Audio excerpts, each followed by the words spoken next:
Hi, how's everybody doing? It's Paul from Magpie 24/7 out and about after we were well and truly fucking robbed, weren't we, against Paris Saint-Germain. The world's greatest player arguably having to get a very, very dodgy, a very, very corrupt looking spot kick deep into stoppage time that never should have been there. Oh my word. But Newcastle United, we will not go on about this for 3 weeks like the Arsenal fans still on about Gordon Gate, as they call it.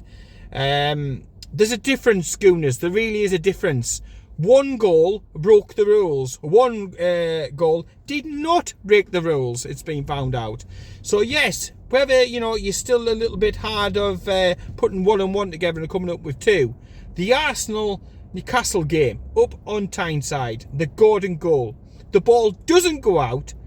Joe Linton doesn't get enough contact to make the Arsenal defender fall like, it was fucking hurricane wind or something like that. Or if he'd just been fucking absolutely well and truly been smashed by a heavyweight fucking boxer. No, there was no contact. The ball didn't go out. There was no issues, no handball, no nothing. It was a perfectly good goal. It's been looked at, analysed, VAR reviewed it, so on and so forth, and there's been found nothing to be wrong with that goal. The situation in Paris that shafted Newcastle out of 2 points.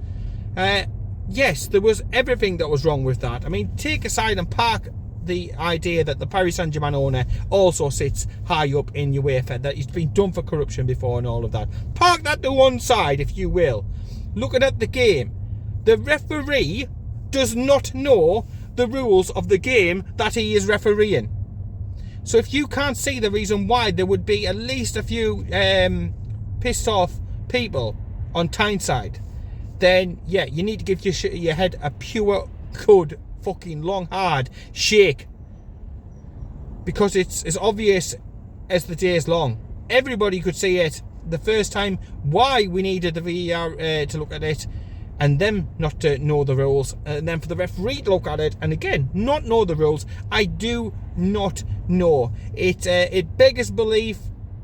It's bad as fuck, and then to rub it all in the following day, it's happened again, and it's not a spot kick in that occasion, but it was a spot kick the previous day. You draw your own conclusions from that. Like I say, we're not going to be still banging on about this in 3 weeks' time. We'll be looking in a couple of weeks' time at how to get a result against AC Milan that will get us into the next stage of some sort of European competition, some sort of European football, which for a club on our journey, on the plan, on the rise, on the up, is amazing. Is absolutely fantastic. And whatever competition that may be, wherever we end up, I mean, every single Newcastle United fan will be super proud of this group of lads, of this team, the effort that they put in. 13, 14 players out, and yet we are still taking one of the most fancied, one of the most expensively put together squads. We are still literally, pushing them all of the way. They could find no legitimate means to get by and past Nick Pope. We destroyed them back home on Tyneside, again with players missing. So, it's a massive credit to Newcastle United. We are on a journey. We are at the beginning of this journey. Look at how long it's taken Manchester City to be able to do, stuff in the Champions League. Now look at us. Decade plus, 13 years of Mike Ashley. We are miles ahead of even where the new owners thought we would be. So yeah, enjoy it whilst you can. Like I touched upon before, we will not be crying about this in a couple of weeks' time. That's not the way that Eddie Howe does it. And talking about Eddie Howe, obviously it was his birthday. Happy birthday for yesterday. But after the game, you did not say, yes, he was saying, look, the goal should have stood. It was obvious. There was no issues with our goal. That's absolutely fine. I think he was a little bit grieved with the handball one just as well afterwards. Could have had a second goal, we really could. And then he said, at the end of the day, referees are doing a difficult job. There's no doubt about that, and I think that's sentiment that everybody would echo. But that penalty kick shouldn't have been given. If the referee balls us up, the VAR's there. If the VAR's there, the referee's supposed to be there. Some sort of common sense must come into it, and surely with the amount of people in the VAR, with the referee, with his 2 assistants, with the 4th official, there was enough people there to say, oi, Cocker-Spadge, you've not quite got the grasp of the fucking rule book that you're supposed to be implementing. And as a result, obviously the next night in the Champions League, these referees weren't anywhere to be seen. So again, draw your own conclusions to that. We were shafted. Eddie Howe knew we were shafted. He said as much, but he isn't going to be sitting there crying, waving his arms around and throwing an absolute and utter fucking hissy fit like what Mikel Arteta did. Honestly, just so embarrassing as a manager. You've got to carry yourself with a certain amount of dignity, a certain amount of grace. You've got to bite the bottom lip. You've got to, you are a role model at the end of the day. And he's going about kicking off and being like I touched before, like a kid with having a tantrum. So then all the fans start with the tantrum and stuff like this, and it spreads, and the players start throwing the little tantrums, and they will copy and they will mimic what they see. When your manager comes out and he is dignified, he is professional, he is class personified, the players copy it. The fans copy it. Everybody remains united. And you use it and you bottle up the frustrations that we will have felt on Tuesday after the game. And then you use it with the terms of motivation when it comes to this weekend's game. A massive game against Manchester, well, the plastic ones, you know what I mean. The prawn sandwich brigade, the Manchester Reds on Tyneside this weekend, so you can use it in a positive way and channel it into a positive way, and not throwing your toys out of the bastard pram like that soft twat has done down at Arsenal. An absolute disgrace. Still, as I'm recording this, hasn't been given his punishment, but I hope they throw the fucking book at him, make an example of him, because this is not the first time that he has took this sort of strop on. So I think, yeah, fair game as far as I'm concerned. But yeah, we get a point, 1-1. We destroy them on Tyneside. A point over in France, in Paris, despite everything, it is absolutely fantastic. We've had a draw over at the San Siro as well. It was close games against Dortmund, wasn't a million miles away. So we're there or thereabouts. The group is still as tight as 2 coats of fucking gloss. So literally anyone in the mother still has something, to do in this group. We knew when the group was drawn, and it was the toughest group out of all of them, that it was going to be entertaining, and it was going to go to the last game of the schedule of the fixtures and stuff like that. And that is what it has done. And there is zero pressure on Eddie Howe and this team, because look, the injuries, everything else, where we are on the on the journey and so on, there's no pressure on us whatsoever. It's the first time in a long time, and we will build on it. I've no doubt about it. And it's exciting times for Newcastle United. It really, really is. So you lot can play with the pressure and so on, but for us, it's happy days. It really, really is. So that one's in the history books now. We finished 1 apiece, whether we like it or not, whether it's right or wrong. I think we've been well and truly fucked over. And the Keith Downey thing that he put up on social media and stuff as well, even more cements that sort of feeling that it was a stitch up from the bastard start. But yeah, like I say, won't be whinging about this in 3 weeks' time. So take note for Gunners everywhere.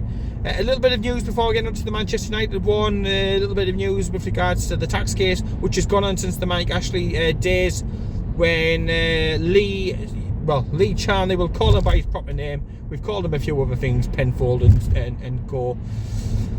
But yes, he had his home raided, didn't he? There was a big investigation with HMRC, and it looks like we're going to get about a £6 million bill. Now this, on the last, on the accounts since this happened, it has been put on there as there is some money being held back for a potential bill that we may be liable to. It's all been above board. We've all done it by the book. So for all those Scouse Mackems out with the wank socks, with all of those folk from down the A19 who should be absolutely hiding under a rock after losing against Huddersfield, but they're coming out trying to have a laugh because we've drawn with PSG and we've got this tax bill. Yeah, get back under your rock. Get back under your rock. Hide your bastard shame in your 3/4 empty stadium. Yeah, absolutely fine. Everything above board. The bill will be paid. 6 million quid. They'll probably spend that on a fucking good weekend out. To be honest, 6 million quid. They'll probably find 6 million quid down the back of the fucking sofa if they were counting change. It really, really is absolutely nothing to Newcastle United's owners, who are the richest owners in the fucking world. So, yeah. All of these gooners I've seen everywhere, all of these Scouse Mackems, and to a certain extent the Mackems from down the A19, trying to get big and hard and brave on about this tax bill that we've got. Wow. You're on about 10-point deductions? No. Everton were fucking lucky in my book. Posted losses and then tried to excuse it because of COVID. You know, everybody had the same sort of thing, but for some reason Everton's losses are like over £100 million. You know, resulting in a 10 million, resulting in a shortfall. Again, it's another case of just give your heads a shake. Concentrate on your own fucking football club. Really, there's no point in all of this flapping around and this obsession with Newcastle United. Everybody seems to have an opinion on Newcastle United these days. But yeah, the money has been there. The money has been put to one side. It has been parked, knowing that there was a possibility that we may have to pay an additional amount, courtesy of Mike Ashley. It should come of no surprise that Mike Ashley and Lee Charnley would try, you know, underhand tactics. Look at Sports Direct. Look at who makes all this stuff. Look at the dodgy deals that goes on with them and buying up companies who are in administration and so on and so forth. Fucking hell, he's as dodgy as. He is as dodgy as. So I am not surprised, but I'm just glad and relieved that we are rid of that owner and his issues and his shenanigans and his business ways. It is shite. It is so much better under the new ownership. It is like a breath of fresh air. When Mike Ashley's like a fart in a lift, you can't get rid of the fucking stench. The dirty bastard. So as far as I'm concerned, it's good fucking riddance. Pay the bill. If that's what we've got to pay, then just pay the bill. It literally means fuck all in the big scheme of things. It really does.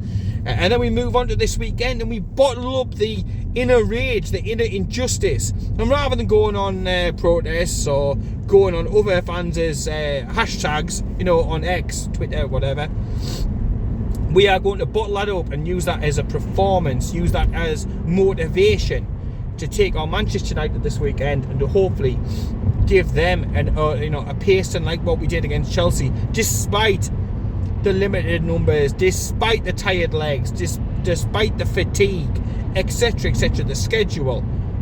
We will use this, and I've no doubt that Eddie will have the team bang ready to go on Sunday night. Looking forward to the game. We're still going to have double digits worth of players missing. I can't imagine anybody else being back. Hopefully we've got no more injuries. There's got to be some players who are on an absolute huge high after that last game, after that last run out with regards to their own personal performances. I thought every person, every man who stepped onto that pitch for Newcastle United last time out was absolutely fantastic. I have no complaints with any of them.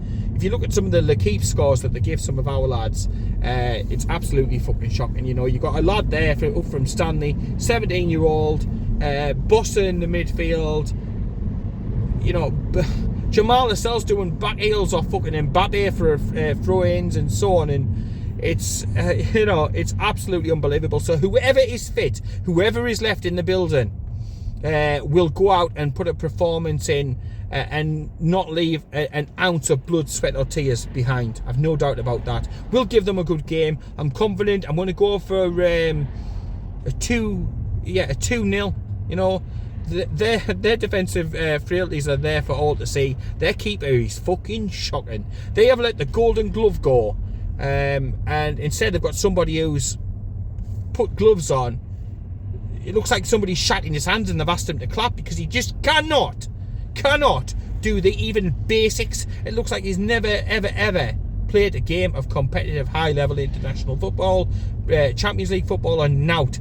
Because every time I see him, he's like the new version of Calamity James. It's that bad. It is that fucking bad. Horrendous. really is horrendous.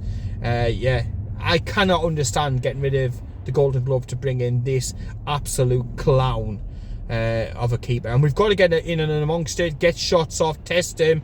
His confidence must be so low. So it's up to Newcastle United to get plenty of chances created, plenty of shots on target, test this bastard, get a few goals past him, and make his life absolutely and utterly fucking hell, and send everybody else who will be up in level 7 back to all over the country, upset that their precious Man United are once again fluffing it big time. So it's a massive game in terms of the table, because obviously the teams are pretty close together, but I do fancy us. I really do. We're going to have nobody else back, still going to have the double digits players out missing, but we'll just go again. Let me know down below what you think the score is going to be for this weekend. Who is he going to start with?